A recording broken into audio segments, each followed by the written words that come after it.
Hammaga salom do'stlar. Bugun futboldan ozgina chetlashib kibersport haqida gaplashamiz. Bugun bizda 4 ta o'yin bor. Ekspres qilishga shoshilmaymiz, shunchaki mana shu 4 ta kibersport o'yinlarini sizlar bilan ko'rib chiqamiz. Maksimal harakat qilamiz tushuntirib berishga, chunki birinchi marta kibersport haqida shaxsan o'zim video qilishim va shu sababli maksimal qo'llab-quvvatlaydi va hozir birma-ketin qanaqa o'yinlar borligini sizlar bilan ko'rib chiqamiz. Demak, bizda birinchi o'yin Foot Esports The Mongolziga qarshi o'ynasa, ikkinchi o'yin G2 Sports albatta Astralisga qarshi o'yin o'tkazadi va uchinchi bo'lib Furia Aurora o'yini bor va oxirgisi Gamer Legion Mouzga qarshi o'yin o'tkazadi. Har doim aytganimdek, ekspres qilishga bugun shoshilmaymiz. Birinchi bo'lib jamoalarning holati va o'yindagi kartalarda o'zini qanaqa ko'rsatishini albatta sizlar bilan ko'rib chiqamiz. Aytgancha shunga o'xshash tahlillar va boshqa svej informatsiyalarning hammasi Telegram kanalimizda bo'ladi. Silka opsiyasida o'tib obuna bo'lishingiz mumkin. Albatta qo'llab-quvvatlang, kuzatib boring. Demak, biz har bir o'yinlarning tahlilini boshladik. Demak, bizda birinchi o'yin Foot Esports The Mongolziga qarshi o'ynaydi. Albatta bu joyda The Mongolzini hisobidan oladigan bo'lsak, ular nisbatan favorit bo'lishi kutilmoqda va undan tashqari albatta ular tezlik jihatidan, mahorat jihatidan raqibga qaraganda ancha ustunroq. Bir nechta kartani o'zida o'yinni nazorat qilib qo'yish qobiliyatiga ega. Lekin bu joyda biz The Mongolzini yaqqol favorit deb e'lon qilishga shoshilmaymiz, chunki Foot Esportsdan raqiblarga qarshi juda yaxshi qarshilik ko'rsatmoqda. Ular ham albatta taktik jihatdan va kartalar nazorat qilish jihatidan The Mongolziga o'xshab yaxshigina harakat qiladi. Va umuman olganda kartalar bo'yicha bundoq o'ylab qarasak, birinchi jamoa albatta birinchi kartani nazorat qilsa, misol uchun The Mongolzi birinchi kartani nazorat qilib unda g'alaba qozongan bo'lsa, ikkinchi kartada Foot Esports vaziyatni o'zgartirib yuborishi mumkin. Shu sababli men shunga aniq bitta jamoaning nomini ko'rsata olmayman va bizani o'ylashimizcha, bizani tanlovimiz umumiy xaritalar soni 2,5 tadan ko'p bo'ladi va bizani tanlovimiz hisob bo'yicha 2-1 yoki 1-2 bo'lishi shart. Faqat mana shu ikkita hisob bo'lgan bo'lsa, bizani o'ylagan natijamizga erishamiz deb o'ylayman. Lekin yana bir bor ko'rish kerak bu ikkala o'yinni, chunki ikkalasida ham teng yaxshi kuchga ega kibersportchilar yig'ilgan. Keyingi uchrashuv bizda G2 Astralisga qarshi o'ynaydi. Albatta Astralis bu o'yinga yetib kelgan o'yinchi juda jiddiy play-offdan o'tdi, yaxshigina hujumlar qildi raqiblariga qarshi va bir nechta o'yinlarni yutdi. Va bugun esa ikkala jamoaning to'qnashuvini ko'rib turibmiz. Albatta Astralis nisbatan yaqqol favoritlarga o'xshab o'yinda nazorat qilishga urinib ko'radi. Aynan shu kartalarni, pozitsion joylarni va bir nechta ochkolarni yig'ish uchun bor imkoniyatini ishga solishi mumkin. Va bu joyda Astralisni ham, ya'ni to'g'rirog'i G2 ni ham esdan chiqarmaslik kerak. G2 Astralisga o'xshab dominant bo'lishga emas, balki pozitsiyalarni ushlashga va stabil harakat qilishga intiladi.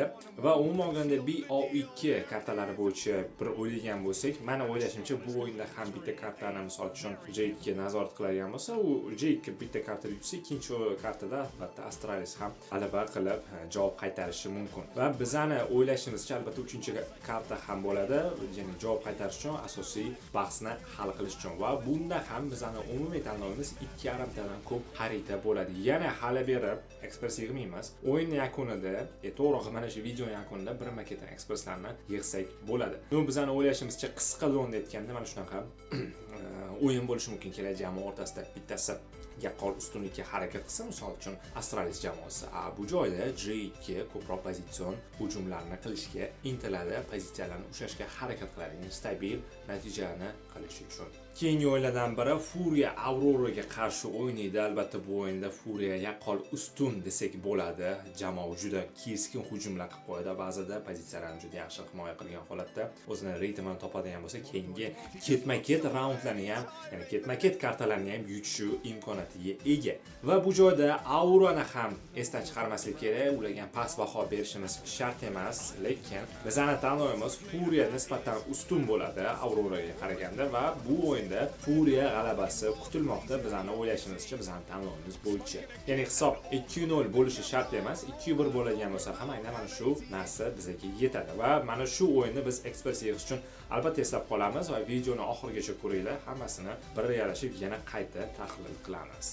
Keyingi o'yinlardan biri Gamer Legion Mouzga qarshi o'ynaydi va bu joyda yaqqol favorit. O'sha aniq ko'rinyapti, ya'ni Mouzni oladigan bo'lsak, Mouz individual mahoratga ega, bir nechta kartalarda ketma-ket nazoratni ushlay oladi va o'yinni o'zgartirib yuborishi mumkin tubdan. Va o'yinchilari ham ancha individual jihatdan mahoratli, ya'ni o'yinda bir nechta raundlarni bir o'zi ham hal qilib qo'yish imkoniyatiga ega deb o'ylaymiz. Va bu joyda Gamer Legion ham albatta Mouzga qarshi jiddiy raqiblik qilish imkoniyatiga ega. Ya'ni Mouz misol uchun bitta ikkita kartada nazoratni ushlaydigan bo'lsa, Gamer Legion ularga qarshi 3-chi va undan keyingi misol uchun kartalarda javob qaytarish imkoniyatiga ega. Shu sababli biz bu o'yinda yaqqol Mouzni g'alabasini kutmoqdamiz va hisob 2-0 yoki 2-1 bo'lgan bo'lsa ham bizning tanlovimiz ishlaydi. Va yana o'yinni kuzatamizda men har doimdek aytishim shart, chunki o'yinda kutilmagan holatlar va vaziyatlar bo'lishi mumkin. Agarda Mouz bittagina xato qiladigan bo'lsa, Gamer Legionga qarshi boshqaruvni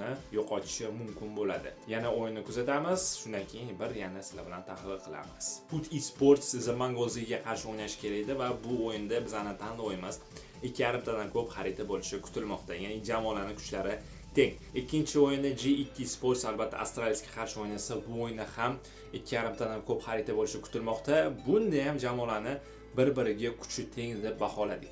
Va keyingi o'yinda albatta Furia Auroraga qarshi o'ynasa, bu o'yinda biz albatta Furia g'alabasini kutib turibmiz, chunki Furia ham teng deya olmayman, chunki Furiada nisbatan ancha ustunlik bor Auroraga qaraganda.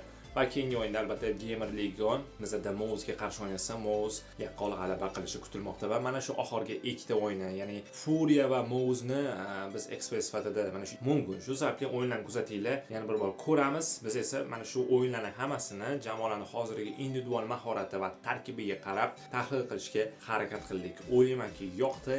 E-sports bo'yicha bu birinchi video tayyorlashim. Agarda kamchiliklar bo'ladigan bo'lsa, kommentariyada yozib ketasizlar va Telegram kanalimizga o'tsanglar, mana shunaqa o'yinlarni, statistikalar va tahlillarni birinchilardan bo'lib ko'rib olishingiz mumkin, prognozlarni. Silka opsiyasida o'tib obuna bo'linglar, kuzatib boringlar. Video yoqqan bo'lsa like bosish ham esdan chiqmasin. Agarda e-sports bo'yicha videolar yoqayotgan bo'lsa, balki yanada ko'proq e-sports bo'yicha tahlil videolarini ham sizlarga taqdim qilamiz. Hozircha shular edi, keyingi videolarda ko'rishguncha.